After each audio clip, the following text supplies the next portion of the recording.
आसमान से जमीन पर लाने वाला पैराशूट। पैराशूट से सबसे ऊंची छलांग किसने लगाई? आइए हम जानते हैं।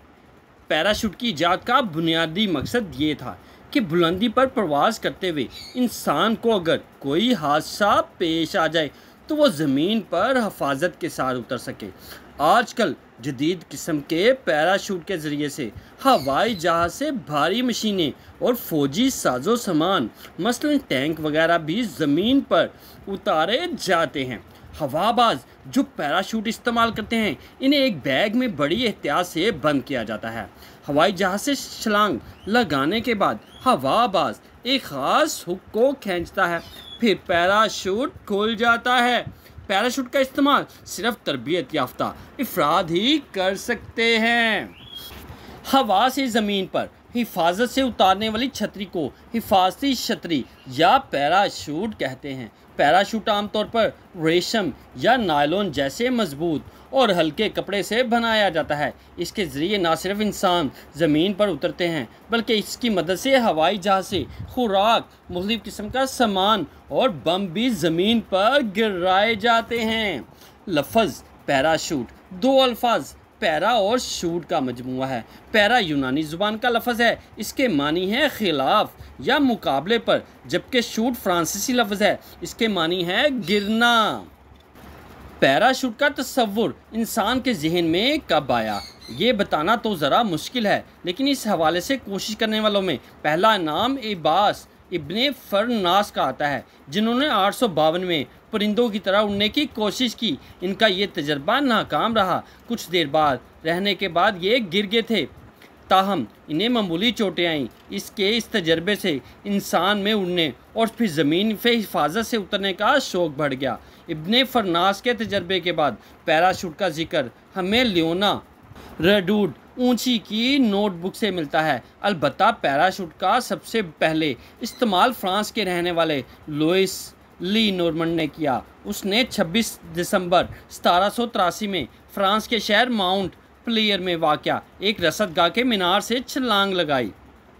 1797 में एक और फ्रांसीसी जे गार्नर ने पैराशूट का एक कामयाब तजर्बा किया। उसने जो पैराशूट इस्तेमाल किया उसकी चौड़ाई तकरीबन 7 मीटर थी। इस पर ऊपर की जानिब हवा के खराज के लिए एक सुराख बना हुआ था। हवाई जहाज़ से बजरिया पैराशूट कूदने का पहला कामयाब तजर्बा 1912 में कैप्टन बैरी ने सेंट लुइस अमेरिकी रियासत मैसूरी में किया था। पैराशूट काम कैसे करता है? पैराशूट हवा के दबाव के तहत काम करता है। जब इसमें हवा भर जाती है तो ये गुब्बारे की तरह फूल जाता है। फिर इस हवा के ऊपर की जानिब दबाव के ज़ेरे असर पैराशूट की ज़मीन पर गिरने की रफ्तार में ख़ासी कमी आ जाती है। पैराशूट की तैयारी में मजबूत लचकदार कपड़े और डोरियों के अलावा नहायत पायदार किस्म की हुक इस्तेमाल होते हैं। अगर पैराशूट का कपड़ा 2 या 3 तहों पर मुश्तमिल हो तो इसमें सिलाई के लिए नायलॉन का बहुत मजबूत धागा इस्तेमाल होता है। आजकल हवाई जहाज़ से पैराशूट के ज़रिए कूदने को बाकायदा एक खेल की शक्ल दे दी गई है। इस खेल में हवाई जहाज़ से छलांग लगाकर पैराशूट खोलने से पहले फ़िज़ा इस तरह के करतब दिखाते जाते हैं। ये खेल स्काई ड्राइविंग कहलाता है। इस खेल में जान जाने का ख़तरा भी होता है। स्काई डाइविंग में खिलाड़ी आमतौर पर ज़मीन से 2500 फुट की बुलंदी पर पैराशूट खोलते हैं। पैराशूट की सनत में दूसरी आलमी जंग के बाद इनकलाब आया, जब बहुत तेज़ रफ्तार हवाई जहाज़ ईजाद किए गए। 1950 की दहाई में पैराशूट की बहुत सी इक़साम सामने आईं। आजकल मुख्तलिफ़ शोबों में मंदरजा ज़ैल पैराशूट इस्तेमाल हो रहे हैं। गोल पैराशूट रोकने वाले आले की तरह काम करते हैं। ये आमतौर पर फ़ौजी एमरजेंसी या फिर सामान को उतारने में इस्तेमाल होता है। ये तिकोनी कपड़े से गुंबद नुमा शक्ल में बनाए जाते हैं। गुंबद दूर से एक समुद्री जानवर जेलीफिश की तरह नज़र आता है। इसके बिल्कुल दरमियान में एक सुराख जाता है ताकि हवा का ज़्यादा दबाव इससे उल्टा ना दे। मुरब्बा शक्ल का पैराशूट। इस किस्म का पैराशूट आगे पीछे झूलकर गिरने की रफ्तार को कम कर देता है। पैराशूट की ये किस्म ज़्यादातर ज़मीनी फ़ौज इस्तेमाल करती है। आजकल इसकी जगह T.10 पैराशूट ने ले ली है। ये इंतहाई जदीद किस्म का पैराशूट है। ये पैराशूट एक जदीद निज़ाम एडवांस टैक्टिकल पैराशूट सिस्टम के तहत तैयार किया जाता है। ये पैराशूट गोल पैराशूट के मुकाबले में 30% कम रफ्तार से नीचे आता है। इस तरह छलांग लगाने वाले को चोट के इम्कानात बहुत कम रह जाते हैं। कमांडर कैनोपी पैराशूट, ये पैराशूट फ्रांसीसियों ने गोल पैराशूट में कुछ तब्दीली करके तैयार किया। इस पैराशूट में बहुत मजबूत डोरियां इस तरह लगाई जाती हैं कि वज़न बढ़ने के बायस इसकी शक्ल चिपटी हो जाती है। इस पैराशूट की छतरी में एक सुराख होता है जो हवा को बाहर खारिज करता है।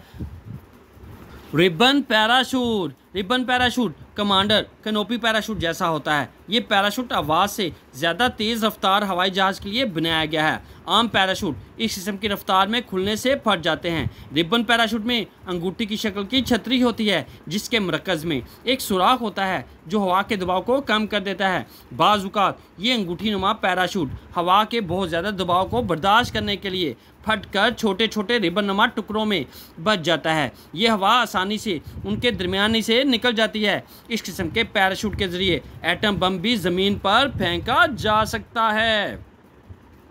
पैराग्लाइड पैराशूट, ये भी एक जदीद तरीन पैराशूट है। इसको रेम एयर भी कहते हैं। इससे छलांग लगाने वाले सीमत और रफ्तार को कंट्रोल कर सकता है। इस किस्म के पैराशूट भी कपड़े की 2 तहें होती हैं, एक ऊपर और एक नीचे। इस पैराशूट में पसली नुमा कपड़े के थैले होते हैं जिसमें हवा भर जाती है। इससे ज़मीन पर गिरने की रफ्तार में काफ़ी कमी आ जाती है। बैलिस्टिक पैराशूट, ये पैराशूट हवाबाज की सीट के साथ लगाया जाता है। अगर हवाबाज को हंगामी तौर पर जहाज़ छोड़ना पड़े तो वह एक मखसूस बटन दबाता है जिससे जहाज़ की छत खुल जाती है और सीट बड़ी तेज़ रफ्तार से ऊपर उछाल दी जाती है। इसके फ़ौरन बाद ये पैराशूट खुल जाता है। हवाबाज हिफाजत से ज़मीन पर उतर आता है। तहकीक, बहुत ज़्यादा तेज़ रफ्तार हवाई जहाज़ जब ज़मीन पर उतरता है तो इसकी रफ्तार को कम करने के लिए पैराशूट की एक किस्म कमांडर कैनोपी इस्तेमाल होती है जिसे ड्रॉग पैराशूट कहते हैं। अमेरिका ने दूसरी जंग अज़ीम के बाद सबसे पहले नायलॉन को पैराशूट की तैयारी में इस्तेमाल किया। ये कपड़ा रेशम के मुकाबले में ज़्यादा फ़ायदेमंद साबित हुआ। पैराशूट की खराबियाँ, पैराशूट में एक खराबी इस वक्त पैदा होती है जब पैराशूट की छतरी ऊपर पैराशूट में एक खराबी उस वक्त पैदा होती है जब पैराशूट की छतरी ऊपर की तरफ जा नहीं पाती। जब एक पैराशूट मुनासिब तरीके से नहीं खुलता तो इसके तराफ में परो जैसी साख्तें खुल जाती हैं जिनके ज़रिए महफूज तरीके से तैराकी के अंदाज में ज़मीन पर उतरा जा सकता है। पैराशूट में पैदा होने वाली दूसरी खराबी इस सूरत में सामने आती है कि जब पैराशूट बैग से मुकम्मल तौर पर निकल आता है मगर खुल नहीं पाता। इस सूरत में पैराशूट एक अमूदी कॉलम की शक्ल इख्तियार कर लेता है। आजकल कुछ स्काई डाइवर्स बैरोमेट्रिक कंप्यूटर अपने साथ रखते हैं जो इन्हें वक्तन फ़क्तन मसलन मसाइल और हंगामी हालात से आगाह कर देते हैं।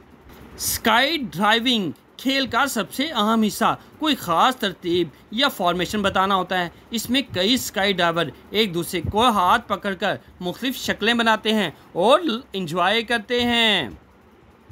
एहतियाती तदाबीर, पैराशूट इस्तेमाल करने से पहले और इस्तेमाल करने के दरमियान दर्ज झैल एहतियाती तदाबीर इख्तियार करनी चाहिए। पैराशूट को इस तरह तह या फोल्ड करना चाहिए जब इसे खोलें तो वो ज़रूर खुले। अगर पैराशूट सही तरीके से पैक ना किया जाए तो वो मौत का बायस भी बन सकता है।